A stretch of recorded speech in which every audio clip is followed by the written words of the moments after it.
A Odisseia tem algumas das histórias mais conhecidas de todos os tempos, né? Tem a história do Ciclope, das sereias, da mulher que tece durante o dia e desmancha o que teceu durante a noite. Mas a história singular da Odisseia, né? O arco narrativo, assim, a linha de ponta a ponta da história de Odisseu ou Ulisses, pouca gente, eu diria, conhece hoje, conhece mais esses fragmentos soltos, né? Então, nesse vídeo, a ideia é justamente apresentar um resumo da Odisseia na sequência, inclusive, do texto original, né?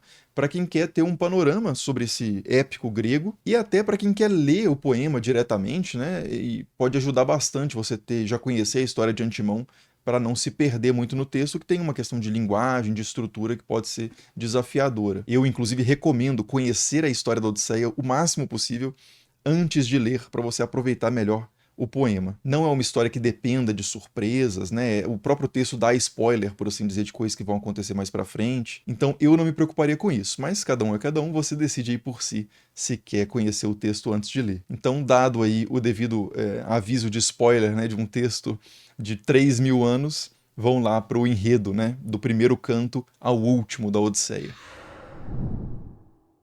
A Odisseia começa sem o Odisseu, que dá nome à história, né? Porque o Odisseu, ele é um dos heróis da Guerra de Troia, ele foi para Troia, venceu a Guerra de Troia, que durou 10 anos, então ele ficou fora de casa lutando 10 anos, e ele começa a voltar para casa, só que não chega nunca. Então já tem mais 10 anos que o pessoal está esperando o Odisseu voltar. E aí, nessa ausência dele, então são 20 anos de ausência, alguns nobres ali da região de Ítaca, porque Odisseu é um rei, ele tem um rei e Odisseu e Ulisses é a mesma pessoa, tá? Em latim ficou convencionado chamar Odisseu de Ulisses, mas é a mesma pessoa. Vou falar que Odisseu para manter a conexão com o título da obra, que é Odisseia, né? Então, você tem esse reino de Ítaca, que Odisseu era o rei, e como ele está ausente, uma série de nobres ali da região começa a cobiçar a sua posição para se tornar o rei de Ítaca, e para isso eles pretendem se casar com Penélope, um deles pelo menos, né? Que é a esposa de Odisseu. E eles ficam, então esses pretendentes, eles vão até o palácio de Odisseu e começam a se aproveitar,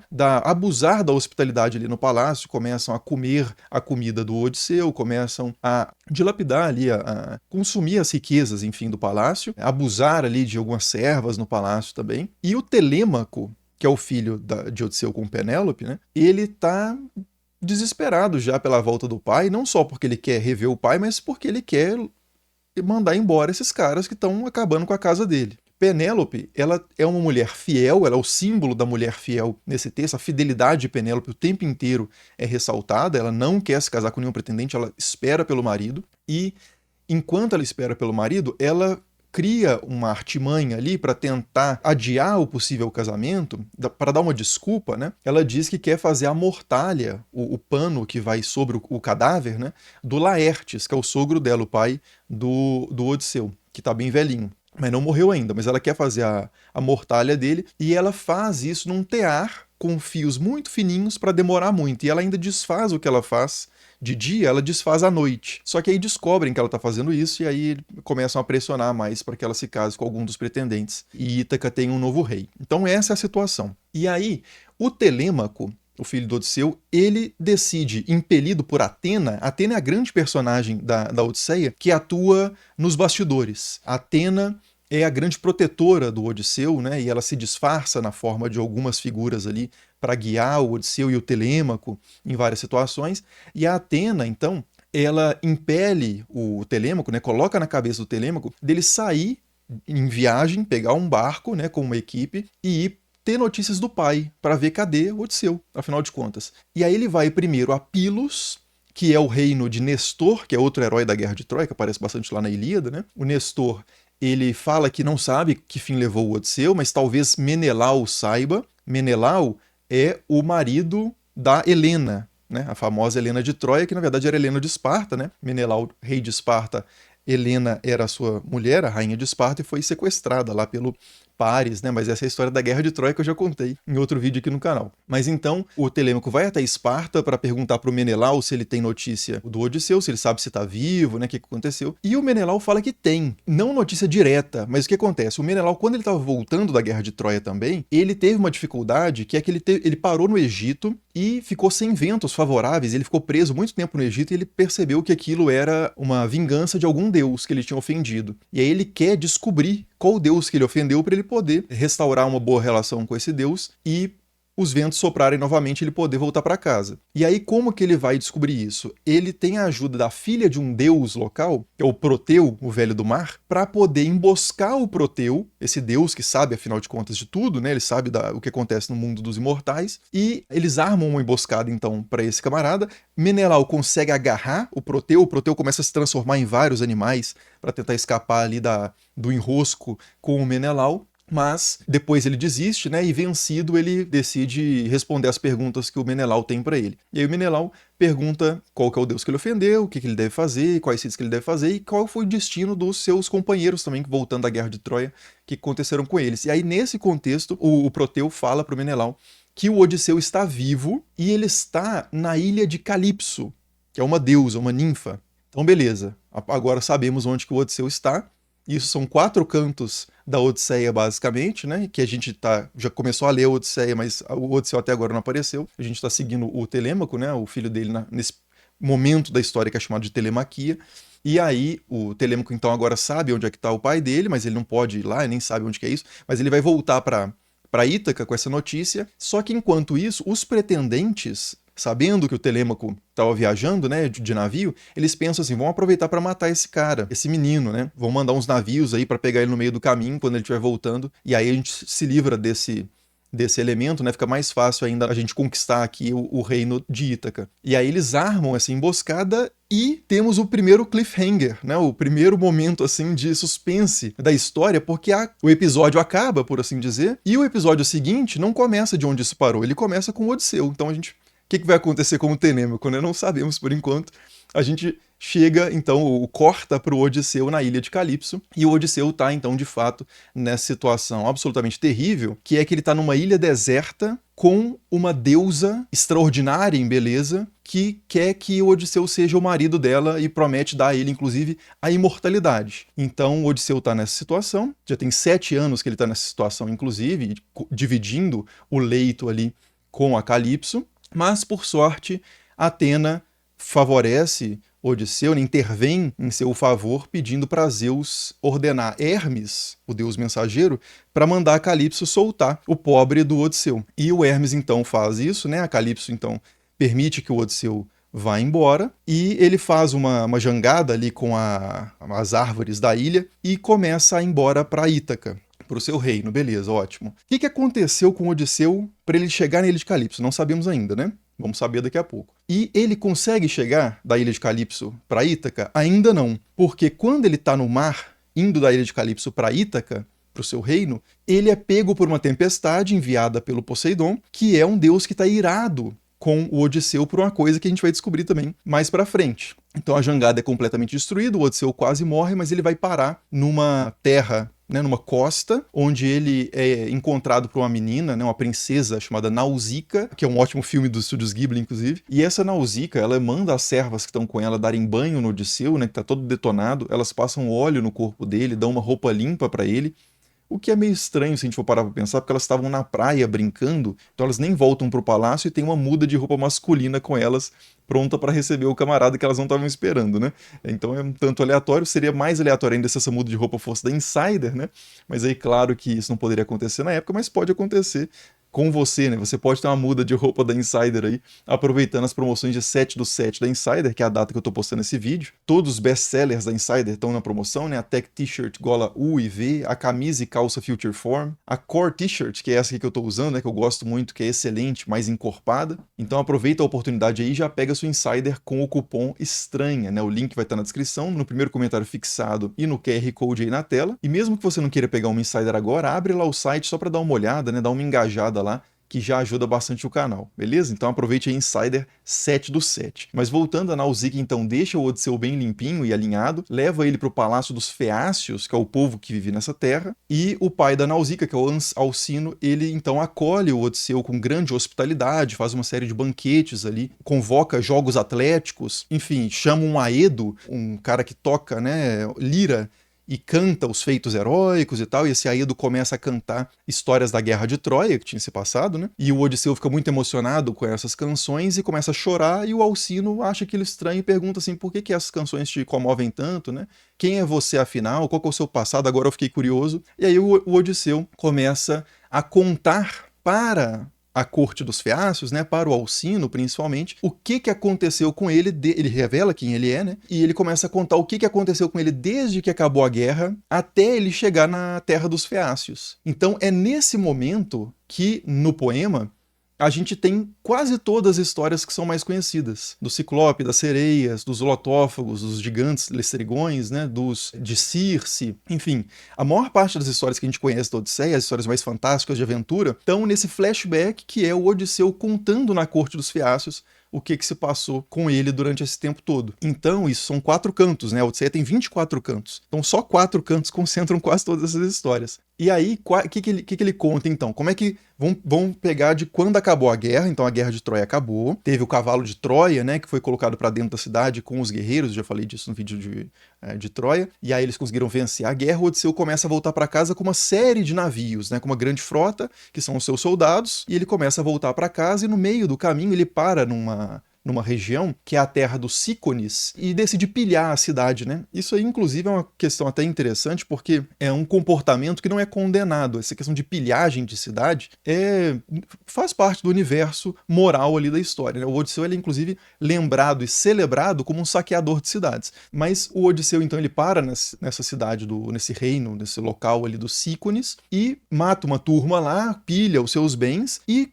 começa a apressar os seus soldados, né? Tipo assim, vambora, já pegamos muito tesouro aqui. E os soldados não dão muito ouvido, ficam lá na praia dividindo o espólio, tranquilos, né? E aí, nesse tempo, os Sícones conseguem juntar uma força para fazer um contra-ataque e acabam conseguindo matar vários companheiros do Odisseu. E os que sobram voltam para os navios e saem e vão embora. E aí eles saem dessa terra dos Sícones e param vão navegando, né? E param numa outra terra estranha, que é a terra dos lotófagos, que é um dos obstáculos, digamos assim, que eu acho mais curioso da Odisseia, porque os lotófagos, que literalmente significa os comedores de lótus, eles comem o fruto do lótus, que é um fruto misterioso, que não corresponde a nada que biologicamente a gente conheça, né? Botanicamente a gente conheça, mas eles comem um fruto do lótus que tira a vontade da pessoa voltar para casa. Então, dá um barato, né? E os lotófagos ficam lá comendo esse negócio e só brisando, né? Por assim dizer.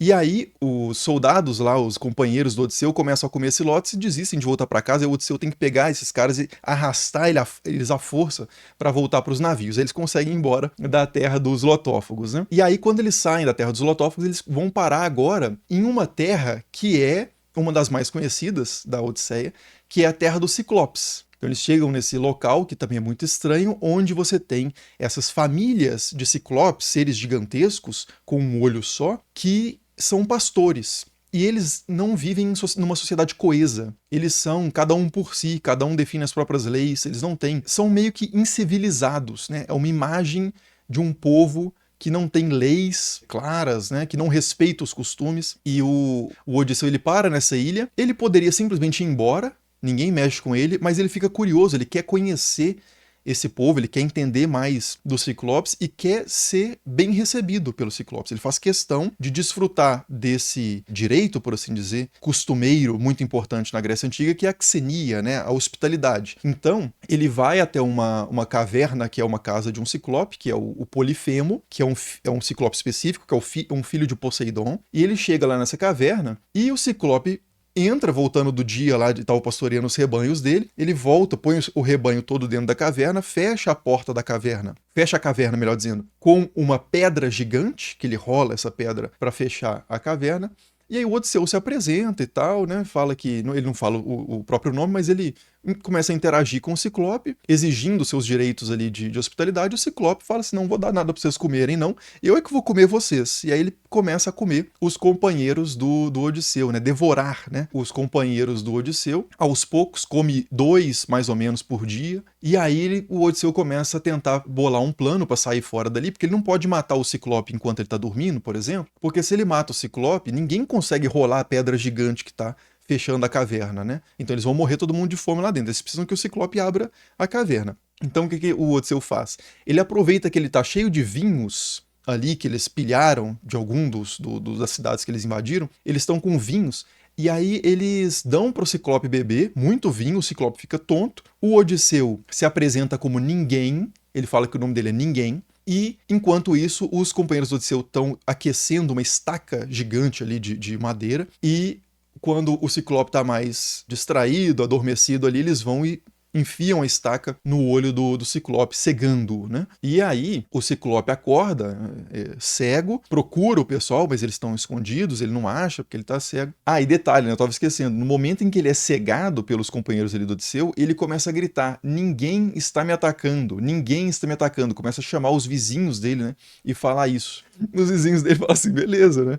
Tá bom, esse cara tá meio maluco, né? Por que ele tá falando isso? Parabéns, né? Tá bom, ninguém te atacou. E não prestam nenhuma assistência ao pobre do Polifemo. Aí, no dia seguinte, quando o Ciclope cego agora vai sair pra levar o seu rebanho, colocar seu rebanho no pasto, os caras, né, o Odisseu e a sua turma, eles seguram por baixo, assim, das ovelhas, do rebanho ali do Ciclope, e aí o Ciclope abre só uma frestinha da porta, né, da pedra, e deixa, vai tocando assim pra ver se é uma ovelha, pra ver se ele deixa passar, porque se não for uma ovelha, se for o Odisseu, se for algum dos companheiros dele, ele vai matar. Só que eles estão escondidos embaixo das ovelhas, segurando embaixo das ovelhas, ele apalpa, vê a lã lá, não percebe que o pessoal tá ali, ele acaba soltando todo mundo. E aí nisso, o Odisseu, muito orgulhoso, num momento assim de exaltação, e ele tá bolado, né, que o Ciclope matou vários companheiros dele ali, ele começa a ofender o Ciclope e fala, olha, meu nome não é ninguém, meu nome é Odisseu, e lembre-se desse nome porque foi essa pessoa que te superou na inteligência, não sei o quê. Aí o Ciclope, agora que tem o nome dele, levanta uma prece ao pai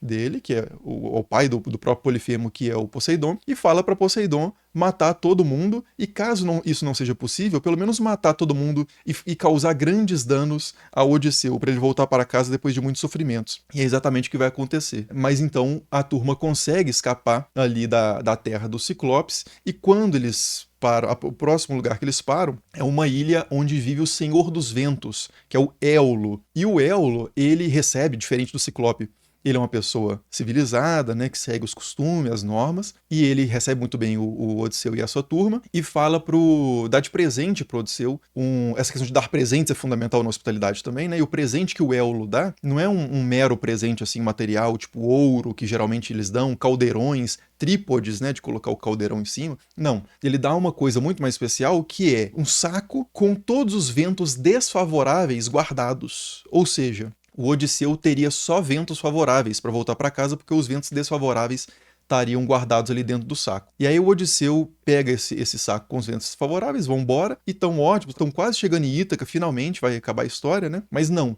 Os companheiros do Odisseu começam a pensar assim, ó, acho que esse Éolo deu alguma coisa muito preciosa pro Odisseu e ele não quer compartilhar com a gente. Então, vão pegar aqui escondido. Aí, enquanto o Odisseu tá distraído, eles abrem o saco e aí saem os ventos desfavoráveis todos de uma vez. Um momento meio caixa de Pandora, assim, né? E aí o navio vai sendo totalmente desconduzido no caminho contrário de Ítaca e volta para a terra do Éolo. E aí, quando eles chegam lá, o Éolo fala assim, pô, eu ajudei uma vez, né? Vocês devem ser realmente pessoas muito detestadas pelos deuses para isso ter acontecido com vocês. Eu não vou me meter com vocês, não vou fazer nada positivo para vocês, saiam fora da minha propriedade, né? Então o Éolo, ele expulsa o Odisseu com a sua turma e eles vão parar. Eles ainda têm alguns navios, né? Tão numerosos, ainda um grupo de companheiros já perderam algumas pessoas ali, mas é um grupo grande ainda. E eles chegam numa terra agora que é a terra dos Lestrigões, ou Lestrígones, que esses caras são gigantescos, como os Ciclopes, só que eles são imediatamente hostis. Diferente dos Ciclopes que estavam de boa lá, e o Odisseu é que foi caçar a confusão, os Lestrigões não, os Lestrigões já recebem os caras com pedradas, lançando pedras gigantescas nos navios, destroem todos os navios da turma do Odisseu, quase todo mundo morre, menos o navio do Odisseu. No navio Capitânia, na nau Capitânia, digamos assim, né, no navio principal ali, Odisseu sobrevive só ele e os seus companheiros mais imediatos, que navegam com ele no mesmo navio. O resto todo mundo morre. Então isso é na terra lá dos Lestrigões. E aí eles, agora só um navio, com o Odisseu e pouca gente junto com ele, eles chegam uma outra terra distante, que é a terra de Circe. Esse lugar é uma ilha ali, onde vive só essa mulher, que é uma imortal, na verdade, uma deusa, Circe, e ela vive com as servas dela. E aí, a turma do Odisseu, quando eles chegam lá, eles se dividem em grupos e um grupo vai pro palácio ver o que acontece ali, quem que mora ali, né? E quando eles chegam lá no palácio, a Circe transforma todos eles, todo o grupo que foi lá, que o Odisseu não está nesse grupo, transforma todo esse grupo em porcos. Ela é uma feiticeira, né? E aí ela transforma esse pessoal em porcos. E aí um dos caras consegue escapar, antes de ser transformado em porco, ele consegue escapar e vai correndo avisar o Odisseu o que aconteceu, que o pessoal foi transformado em porco, e o grupo que tá com o Odisseu fala assim, não, então nós vamos lá enfrentar essa mulher, né? Vamos buscar os nossos companheiros, só que eles têm a ajuda de um deus, que é Hermes. Hermes aparece e dá para o Odisseu uma planta para ele comer, para tornar ele imune aos feitiços de Circe. Então o Odisseu chega lá na Circe, e a Circe vai para transformar com a varinha dela, né, meio bem o estereótipo de bruxa assim, né, para transformar, só que ela é muito bela, para transformar ele num porco, e não funciona. Ele pega a espada, levanta, ameaça a Circe, conforme ele tinha sido instruído pelo Hermes a fazer isso, e a Circe se submete a ele, fala assim, você ganhou, né, chama ele pra cama, ele vai, e ele divide o leito ali com Circe uma porção de vezes, né? Sassaricam ele por mais ou menos um ano, até os companheiros do Odisseu lembrarem o Odisseu que ele tem que voltar pra casa, que ele tem uma mulher fiel em casa e tal. E ele, lembrando disso, então, vai voltar pra casa. Só que a Circe fala com ele assim, pode ir pra casa, pode ir embora, mas é muito importante que você consulte um adivinho, que é o Tiresias, um profeta, um vidente, o Tiresias, para você ter alguns detalhes que vão ser importantes para sua viagem. E ela mesmo dá umas informações também para ajudar ele no seu percurso de volta. Só que o problema é que o Tiresias está morto, né? Então como é que você consulta alguém que morreu? Ele tem, o Odisseu, então, ele vai para o mundo dos mortos. Ele vai de navio para o mundo dos mortos, ele vai navegando para o mundo dos mortos. E chega lá no mundo dos mortos, no Hades, né? Nas terras do deus Hades, que são chamadas de Hades também, né, o mundo dos mortos, e lá ele faz um ritual, derrama o sangue de algumas vítimas sacrificiais ali, para chamar a presença dos mortos, e nisso vem uma série de figuras, vem o Aquiles, por exemplo, que tinha morrido, né, e lamenta a situação dele no mundo dos mortos, que é melhor ser o mais fraco dos servos de um camponês qualquer do que ser um rei entre os mortos, que a condição de estar morto é terrível. Ele encontra o Agamenon, que conta a história, mais uma vez, a história já tinha sido contada antes na Odisseia, porque o Menelau fala disso, o Nestor fala disso lá no início, mas que é que Agamenon, que é o principal líder dos gregos na Guerra de Troia, ele tem um destino oposto do Odisseu, né? Ele funciona como um espelho invertido, porque o Agamenon, ele volta para casa e ele é recebido por uma mulher infiel, que é a Clitemnestra, que estava sassaricando com o Egisto, um amante, e eles conspiram contra o Agamenon. Então depois que o cara volta da guerra, 10 anos lutando pelos gregos, né, ele volta da guerra e ele é morto nessa conspiração doméstica e é vingado depois pelo filho, né, Orestes. Mas beleza, então ele encontra o Agamenon lá também, o Odisseu encontra a própria mãe, que ele não sabia que tinha morrido, ele descobre isso no próprio mundo dos mortos, a mãe fala que morreu de tristeza esperando ele tanto tempo, e fala com Tiresias, encontra o Tiresias e conversa com o Tiresias, e o Tiresias fala para ele que é muito importante, que quando eles estiverem voltando para casa e pararem na ilha onde está o gado do sol, os bois, o rebanho do deus Sol, né, Hélios, que eles não comam esse gado. É só isso, só tem essa regra. Beleza. E aí ele volta lá do mundo dos mortos, volta para a ilha de Circe. A Circe fala com ele que, além disso, ela dá os macetes, né, para ele enfrentar as sereias, para ele enfrentar também Sila e Caríbides, e reforça essa questão também de não comer o gado do sol. Mas as coisas não vão dar tão certo assim. As sereias eles matam a pau porque é justamente o próximo obstáculo, né? Assim que eles saem da ilha de Circe, eles encontram as sereias no meio do caminho, que são seres híbridos, né, metade mulher, metade ave, mas ao longo da história depois virou metade peixe, mas as sereias são metade mulheres, metade aves, e elas têm um canto maravilhoso que atrai os homens para a morte. Só que Circe já tinha falado para Odisseu para colocar cera no ouvido dos seus companheiros, e caso ele quisesse ouvir o canto das sereias, que é maravilhoso, que ele fosse preso com uma corda, né, no mastro ali do navio, para ele não conseguir atender aos seus desejos, que seria se juntar às sereias. E aí eles fazem exatamente isso. O Odisseu pede para os seus companheiros, e quando eles chegam lá, e de fato isso acontece, né, as sereias estão cantando ali, ninguém está ouvindo, só o Odisseu, e ele está nas cordas, ele pede para o pessoal soltar ele das cordas, mas o pessoal aperta ainda mais as cordas, e eles conseguem passar ali nessa situação, não morre ninguém. Ótimo. Aí, depois das sereias, eles chegam num local que você poderia passar por dois pontos. Ou você passa por um ponto onde existe um monstro chamado Scylla, ou monstro de Scylla, que é uma criatura de 6 cabeças que vai matar pelo menos 6 pessoas. Cada cabeça pega uma pessoa do navio e enquanto ela tá deglutindo, você consegue escapar. Então, pelo menos 6 vão morrer, talvez mais. Ou você passa por um outro espaço onde tem uma situação ali meio monstro, meio fenômeno natural, um redemoinho, mas parece ser um redemoinho provocado por alguma criatura que não é descrita, que é Caríbides. E Caríbides provavelmente vai matar todo mundo. Não é chance 100%, mas a chance grande de todo mundo morrer. Então, Odisseu escolhe passar por Scylla. E, de fato, quando ele passa por esse monstro, 6 companheiros seus são arrebatados ali do navio pelas bocas da criatura, e o Odisseu consegue avançar. E aí eles chegam, quem sobreviveu, né? O Odisseu e mais um punhado agora só de gente, eles chegam na ilha onde fica o rebanho, o gado do sol. E a instrução claríssima do Tiresias e da Circe era não coma o gado do sol. E eles falam, beleza, não vamos comer o gado do sol. Eles não comem o gado do sol e vão se garantindo com as provisões que eles têm, com o alimento que eles têm ali. Só que para de ventar e eles não conseguem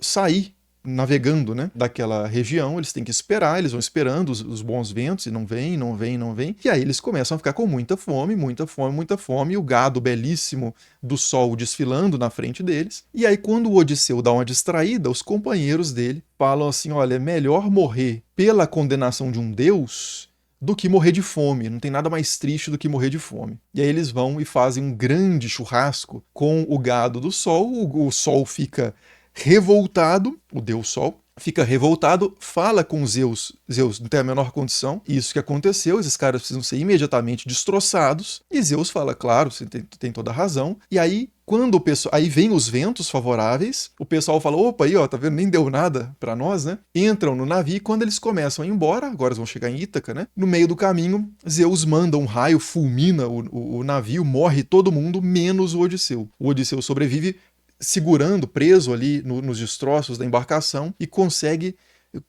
no limite, assim, consegue chegar vivo e chega na ilha de Calipso. Agora, finalmente chegamos em Calipso. Agora é que ele tá em Calipso, né? Porque lembrem-se que eu tô fazendo um flashback, né? A estrutura do Odisseia é essa mesmo, tá? Então, agora, isso tudo era o Odisseu contando pros fiascos o que tinha acontecido. Então, depois do Gado do Sol, chegamos na ilha de Calipso. Da ilha de Calipso, a gente já sabe, né, que o Odisseu vai ficar 7 anos lá dividindo o leito com a deusa e vai ser libertado, chega na Terra dos Fiácios, tendo sido atacado por Poseidon, agora tá claríssimo o motivo, que é o fato dele ter furado o olho, literalmente, do Polifemo, e beleza, agora acabou o flashback, estamos de novo na Corte dos Feácios. Beleza, o pessoal terminou de ouvir essa história toda, falou, bacana essa história, legal, vamos dar agora para você a possibilidade de voltar para casa, porque nós somos exímios navegadores, nós temos navios até meio mágicos que transportam o pessoal sem o uso de remos, é uma situação meio, não é descrita com detalhes, mas parece que os Feácios, eles têm uma técnica meio mágica de navegar, eles são da linhagem de deuses, são um povo assim, mortal, mas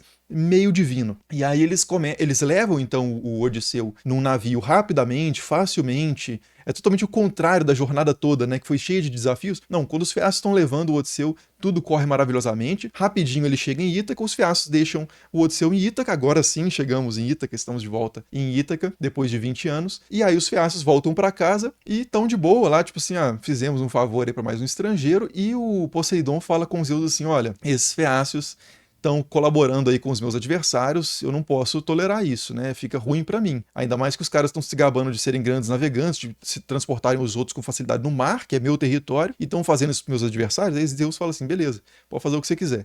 E aí Poseidon transforma os Feácios que estão no barco, né, voltando, não todos os Feácios, não, só o pessoal que foi levar o Odisseu, transforma o barco e os seus tripulantes em pedra. Beleza. É só um detalhe, né? Isso aí não resulta em nada pra frente na história, não, mas é um detalhe curioso que o Homero faz questão de falar o que aconteceu com os Feácios que levaram o Odisseu de volta pra casa. Ótimo. E agora o Odisseu está em Ítaca, está na sua terra. Só que ele tá sozinho, completamente sozinho. Todo mundo morreu, que o acompanhava, os vários navios que ele tinha voltando pra casa cheio de gente, todo mundo morreu menos ele. E ele sabe por Atena conta pra ele o que tá acontecendo, ele sabe por Atena que tem uma série de pretendentes lá que querem matar ele, que querem se tornar o novo rei de Ítaca. Então ele não pode simplesmente chegar lá no palácio e falar assim, cheguei. Então o que o Odisseu faz? Ele é disfarçado por Atena como um mendigo, um pedinte, assim, uma pessoa em farrapos, em trapos, e antes de ir para o palácio ele vai para um local ali que era onde estava o porqueiro, o criador de porcos, né? O servo ali do reino de Ítaca responsável por cuidar dos porcos. E aí o porqueiro, Eumeu, recebe o Odisseu e maravilha. Nesse meio tempo, lembra que o Telêmaco estava para cair numa emboscada? Pois é. Agora que a gente finalmente chega nisso, esse cliffhanger dura uns 10 cantos, pelo menos. Mais ou menos no canto 15 é que finalmente Atena fala pro Telêmaco sobre a emboscada e ele volta, consegue contornar a emboscada e chega em casa tranquilo. Nada aconteceu. Só que ele não desembarca e vai pro palácio por causa do risco de ser assassinado. Ele vai para a região ali da ilha de Ítaca onde tá o porqueiro. Então ele reencontra com o pai conta para ele tudo o que aconteceu, né? Revela a sua identidade e fala, olha, não conta para ninguém que eu cheguei, porque eu tenho um plano aqui para a gente matar esses pretendentes todos, se livrar de todos esses competidores e reestabelecer a nossa soberania aqui sobre a ilha. Ótimo. Como é que eles vão fazer isso? O Odisseu, que está disfarçado ali de pedinte, ele é levado pelo porqueiro para pedir dinheiro ali, pedir algum sustento na frente do palácio e vai se infiltrando no palácio disfarçadamente. Ele chega a lutar, inclusive, com outro pedinte que ficava ali, que o pedinte fala meio que assim, esse ponto é meu, né? O que você tá fazendo aqui? Esse estrangeiro esquisito que a gente nunca viu. E aí o Odisseu tem que dar um soco no... Eles lutam mesmo, né? Tem um desafio de luta, que inclusive de pugilato, que inclusive os pretendentes vão assistir e tal, achando maior graça. E o Odisseu dá uma segurada e dá um soquinho assim, o mínimo que ele consegue, ele é muito forte.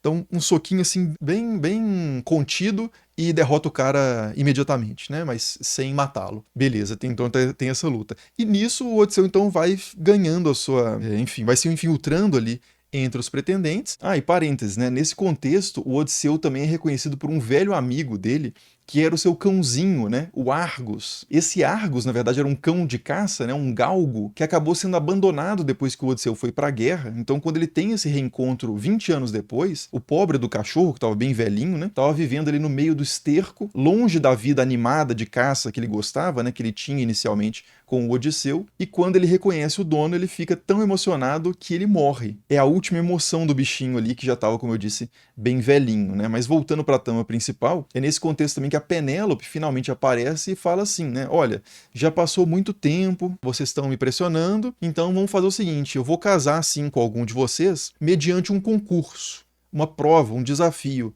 que é o concurso do arco, que é que vocês vão ter que pegar o arco do Odisseu, o arco de arco e flecha, né?